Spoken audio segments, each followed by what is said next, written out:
حضرت بلال آئے جناب عمر سے ملنے، کیسے وہ کسرا بھی آئے تو عمر خاطر میں نہ لائے، پر بلال حبشی دروازے پہ داخل ہوئے تو فاروق اعظم نے کرسی چھوڑ دی، ہاتھ باندھ کے کونے میں کھڑے ہو گئے، کالا رنگ ہے، نام بھی لکھنا نہیں جانتے۔ لوگ کہنے لگے عمر کون آ رہا ہے جس کے لیے تیرا اتنا استقبال ہے؟ حضرت عمر کہنے لگے چپ کر جاؤ، اس کی بات نہ کرنا، اسے آنے دو۔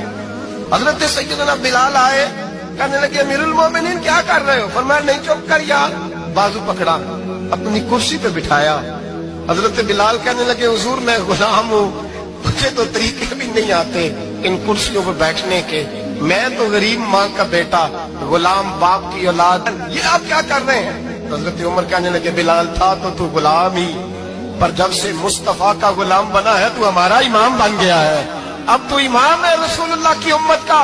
فرمایا وہ مجھے دن یاد ہے جب مکہ فتح ہوا تھا، بت ٹوٹ گئے تھے، بڑے بڑے سردار تھے، اور میرے نبی نے فرمایا بلال سے کہو کعبے کی چھت پہ چڑھ کے اذان دے، تو لوگوں نے کہا حضور یہ سارے جل گئے ہیں، کسی اور کی ڈیوٹی لگا دے۔ حضور نے فرمایا چپ کرو، بدر میں مار کھا کے اذان پڑے تو بلال، احد میں پتھر برسے اذان پڑے تو بلال، تپتے صحراؤں میں پڑے تو بلال، ہر جگہ مار کھائے تو بلال، اور آج اگر اللہ نے عزت دی ہے تو میں لوگوں کو دیکھ کے بلال کو عزت نہ دوں؟